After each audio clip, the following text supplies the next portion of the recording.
Hey everyone, welcome back to the Foundations in Pre-Calculus 10 videos. In this video, we're going to look at lesson 5 from chapter 6, which is looking at slope point form of the equation for a linear function. So the equation for a linear function in slope point form is y minus y1 is equal to m times x minus x1. And so one thing that's really important here is that with a linear function in slope point form is that this type of form will give you the slope, which is your m value. So this here is your slope, or your m value, which is your rate of change. It also gives you a point on that graph, which is your y1 and your x1 here. So one thing that will be very important here to note is the fact that this x1 and y1, they both have subtract symbols in front of them, which means that we take the opposite value of whatever the coordinate is in that graph. So be very careful, because I can see a lot of students getting that a little bit mixed up. So you essentially take the opposite value of whatever you have in your equation or in your coordinate. And I'll show you an example of what this exactly is right away. Hey everyone, welcome back to the Foundations in Pre-Calculus 10 videos. In this video, we're going to look at lesson 5 from chapter 6, which is looking at the slope point form of the equation for a linear function. So below here we have a graph, and the equation that corresponds or represents the line given in this graph. So here we have the equation y minus 5 is equal to negative 3 times x plus 2. So this equation here is said to be in slope point form because it tells you your slope, which is this negative 3. So that's your m value. And it also tells us a point that we can find on our graph, which here, if we look, we have a point which is negative 2 and positive 5. So these two values here are a point on our line. And one thing that's very important is that with this equation, so we take the opposite values of what we're given in the equation. So here we'd have x is equal to negative 2 and y is equal to positive 5. So we can check that in our graph. We have x equal to negative 2, y is equal to positive 5. So very important here is that this here is what we call slope point form, where it tells us our slope, and then it gives us just the opposite values for our point. We have a general equation here for this, just to help it make a little bit more sense. So our equation here is y minus y1 is equal to m times x minus x1. So here m is your rate of change, or your slope, and then this x1 and y1 are a point from your graph. So one thing that's really important about with this general form here is because there's a negative or a subtract symbol in front of the x and the y, that means that we take the opposite value, which is why this equation looks a little bit weird, given the point was negative 2 and 5. So these negatives have an effect on that coordinate. And one thing here to note is that because we're just choosing a random point, is that there could be multiple equations that actually work for one line. It just depends on which point you guys chose to use. So just because you and your friend have something different doesn't necessarily mean that it's wrong. Just when we verify it, we should, though, get the same values. So we're going to take a quick look at example number 2 from our notes, just to kind of go over how we create an equation and then how we can change this equation into slope-intercept form, which we looked at in our last video.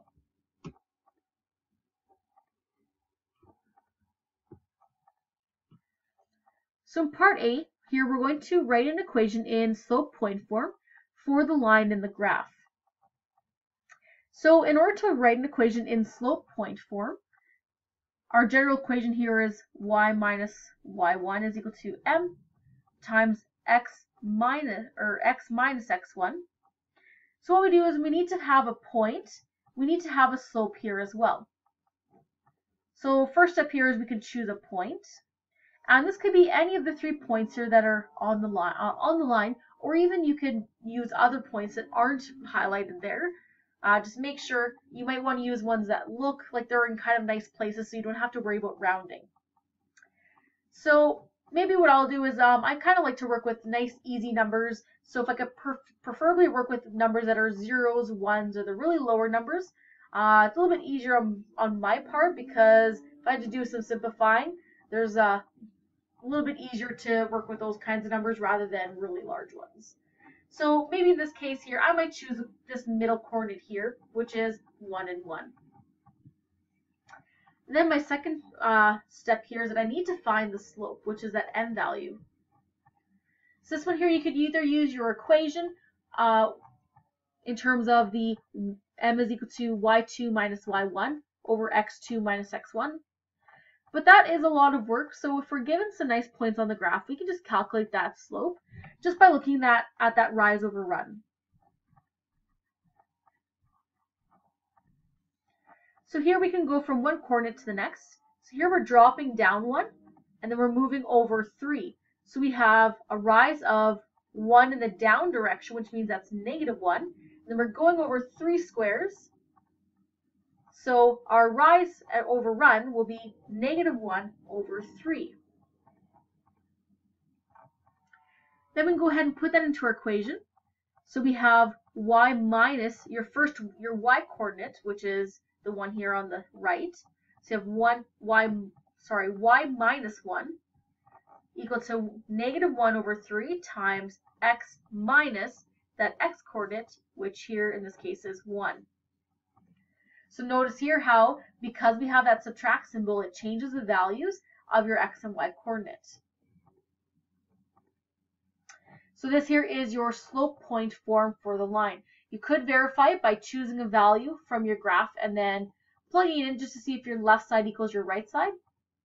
And if that's true, then you're most likely on the right track. You might want to verify it a couple more times if you're still not 100% sure, but typically after the first try, you're typically all right.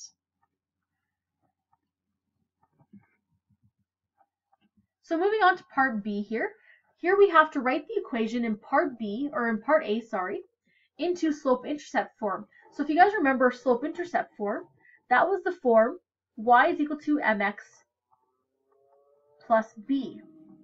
So what we have to do is we have to get y by itself, and then we shouldn't be having any of these brackets. And so what we're going to do here is I'm just going to first start by just rewriting our equation. And what I'm going to do is I'm basically going to solve for y here, and I'm going to try and simplify this right-hand side first. So what I'm going to do is that here we have a fraction, and it's multiplying a binomial, which means that we can use our distribution rules to help us simplify, which I also like to call shooting my arrows. So my left side stays the same, and so I'm going to distribute this -1 over 3, which means I multiply to each term in the set of brackets. So we have -1 over 3 times x, which is just -1 over 3x. And then a -1 over 3 times -1 makes a positive 1 over 3. Because a negative times a negative makes a positive. Then my last step here is that I'm actually going to move this -1 over to the other side. And to do that, I use my inverse, or my opposite operation, sorry. So if this is subtract 1, here I'm going to add 1 to each side. And then in order to do that, I actually need to make sure I have common denominators when I'm working with a fraction. So here I'm left with y is equal to -1 over 3x. And then here we're going to go plus 1 over 3. And then I'm actually going to just quickly convert this into a common denominator, where we would where we would have 3 over 3, because 3 divided by 3 would make 1, so we're keeping the number the same. Then we're going to have y is equal to -1 over 3x. I'm going to add the two fractions together. So here I add my numerators, so I go 1 plus 3 is 4, and then my denominator stays the same, so we'll leave it as 3. So our equation in this case, when we're working with slope-intercept form, is that we have y is equal to -1 over 3x plus 4 over 3. So one thing that we can do is just to verify it. So we should have the same slope. So we still have this -1/3 as our slope.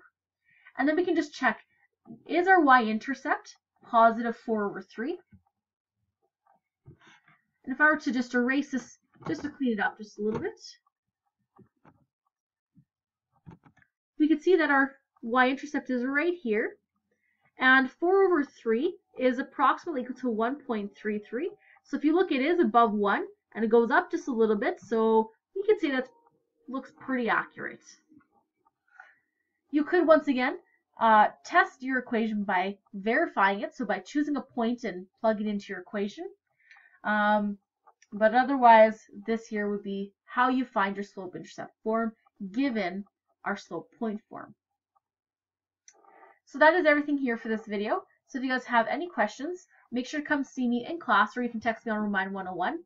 And thank you guys so much for watching.